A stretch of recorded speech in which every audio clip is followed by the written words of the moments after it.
Oshawa information November.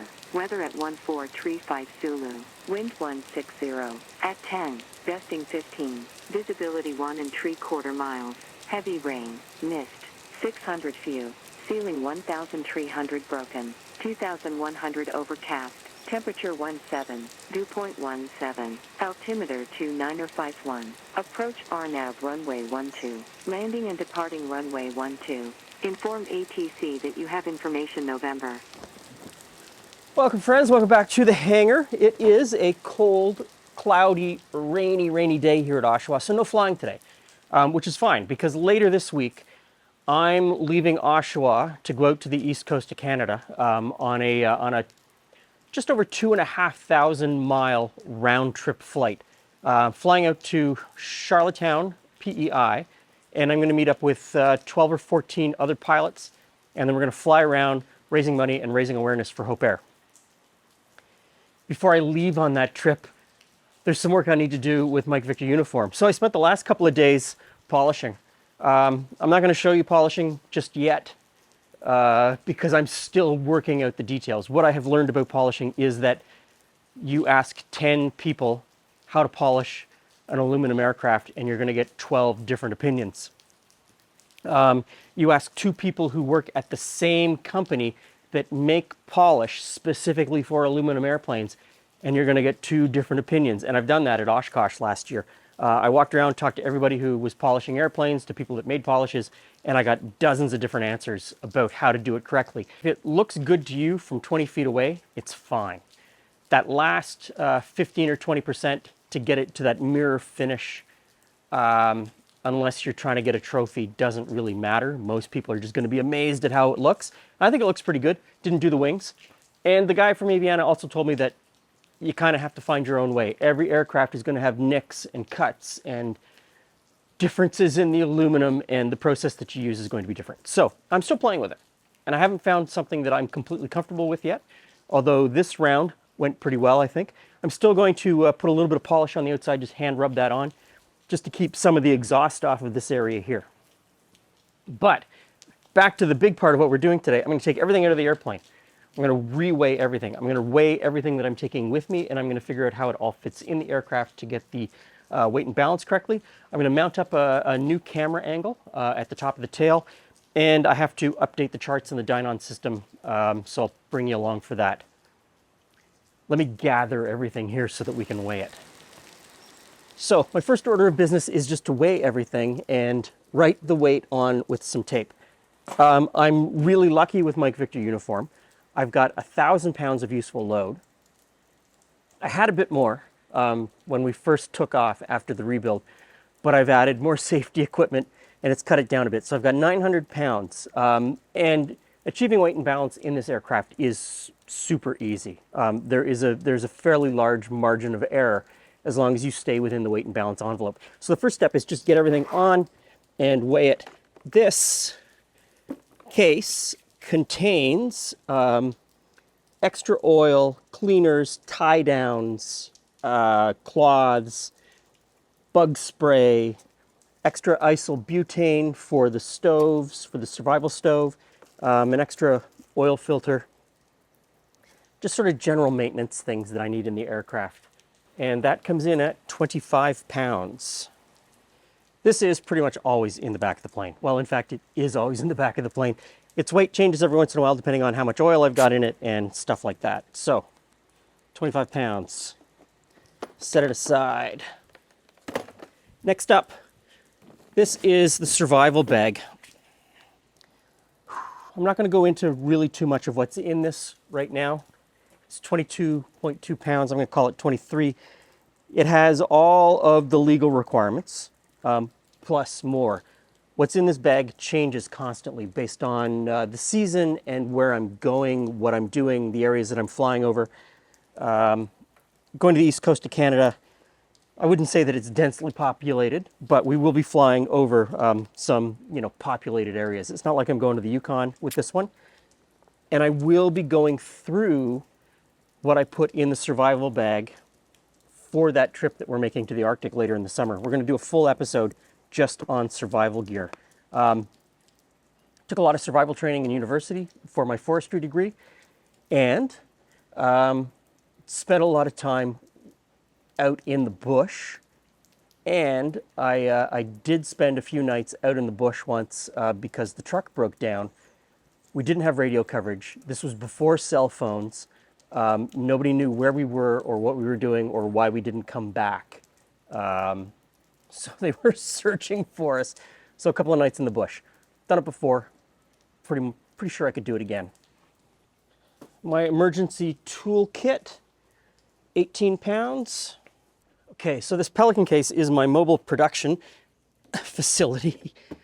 And I put a piece of tape on it at home telling me not to forget my folding chair. So, okay, so the Pelican case, 33.6 pounds. And inside,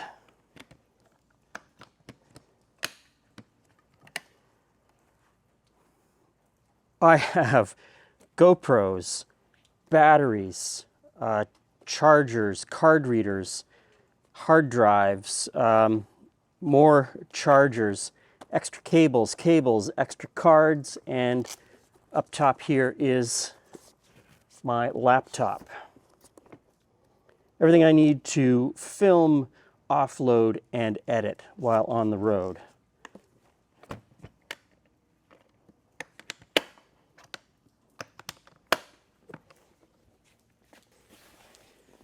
A tent. Okay, so I brought a tent because you never know what's going to happen. Even though we're staying in hotels every night, you never know what's going to happen. Last year I had to divert and spent a night sleeping in the plane. So along with the tent, sleeping mat, and inside here is another dry bag, but it's got a sleeping bag and some extra coats and some extra clothes just in case. Probably will never come out of the plane. Hopefully will never come out of the plane, but you never know. So 8 pounds and just a tiny sleeping mat because, you know, it's just me. Next up is the bike. We're going to be driven everywhere, but if I get stuck somewhere like I did last year, I'm going to need a bike. Comes in exactly 26 pounds. Okay, so the rest of this stuff I'm just going to blast through. I've got a tie-down kit. If I have to tie down on grass, this is a claw. It's 3 spikes, really sturdy for tying down the plane. I've got some overflow camera gear. Also in here is a Sony ZV-E1 that I use for handheld. I'm shooting today on a red, but I won't be bringing that with me. Too much weight. So this is just some extra camera gear. Doesn't need to be in a Pelican case. I've got my flight bag. I will be flying over water. So I have my PFD, and inside my PFD is an EPIRB, or a PLB, a personal locator beacon. The aircraft has an ELT, an emergency locator transmitter, but I've got this attached to my life jacket in case I'm floating around out in the ocean, so that people can find me. Lawn chair, we already talked about that, and a trailer that goes with the bicycle so that I can load some of this stuff on if I have to ride from the airport to a campsite. A little bit of paperwork, and we'll figure out how to get this all in the plane. Okay, so as I get everything logged into the weight and balance, ForeFlight tells me this model of 172 has a takeoff weight of 2,200 pounds max. I've actually got 2,250 because I've got the Wing X wing modifications. I get an extra 50 pounds. ForeFlight doesn't take that into account, but there's an extra line above that shows you that extra 50 pounds. Anyway, my total takeoff weight on this trip, full fuel, me, all the stuff inside, is 1,960 pounds. So I've got a lot of leeway here as far as weight and balance goes. I'm in really good shape. When I'm updating the panel like this, I always plug the plane into a ground power unit so I don't run down the battery. I'm holding the microphone like this because the YouTube algorithm tells me that I'm supposed to hold a microphone like this and I'll get more views. All the kids are doing it. It just seems really stupid to me. So every 28 days, I have to update the panel. New aeronautical information, new charts, and also it updates any changes in radio frequencies. I program the USB stick at home, and then just under the panel here, I plug it in. No big deal. USB sticks are inserted, so I just press down 2 buttons, enters setup mode, system software, load files, and I've got 2 files to load. Press load. Are you sure? Yes. And away it goes. So that's it for the update. Super simple, couple of button presses, everything happens on its own in the background. And when I talk about charts, I always have paper charts in the plane, ready to go, behind the seat, pull them out, and I can look. If all of this dies, paper is always there. Okay, let's move on to the cameras.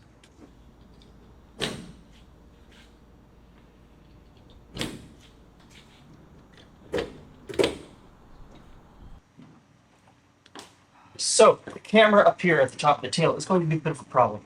You can see with the 3 cameras that I put on the wing, they're attached directly to the wing. The mounting point is bolted to the wing. After years of working in commercial production and doing dozens and dozens of car commercials, the thing I learned about rigging cameras to moving objects like a car is to keep it simple and have as few points of failure as possible between the moving vehicle and the camera. You cut down on the points of failure, your rig is going to hold up better. And also on those car commercials, the camera would have a safety chain to another mounting point so that if something did happen, it hopefully wouldn't fall and be broken. On an airplane, that's a completely different animal. So on the wing points, they're bolted right on. There's very little point of failure. I've seen quite a few YouTube videos where the YouTuber, and I don't mean that as a pejorative, but it can be taken as a pejorative, the YouTuber mounted their GoPros with one of those sticky patches that comes in the GoPro kit.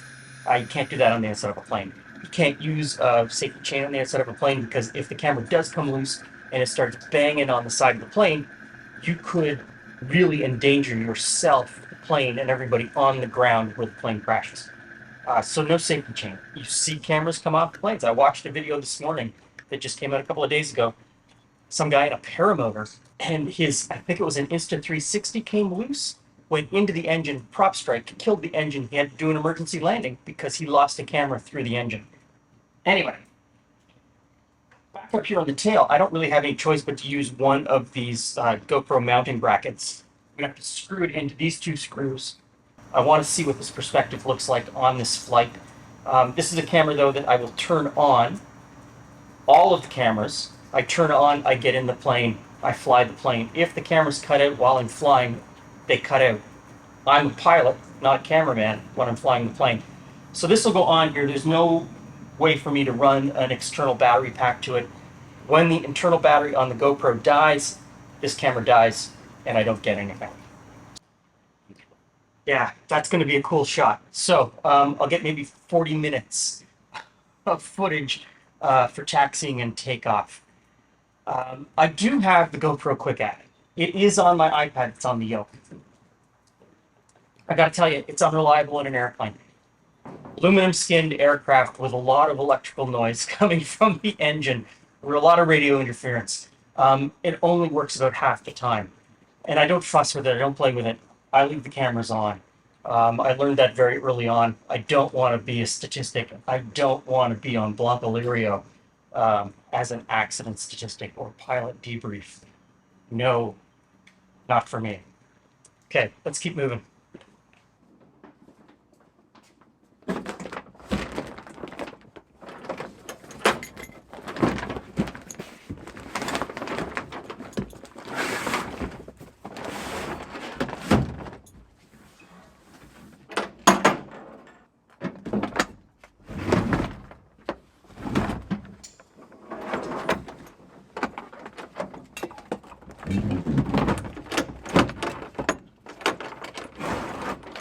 And after the first leg of the trip, that survival bag will move from back there to all the way to the front, so it's really handy.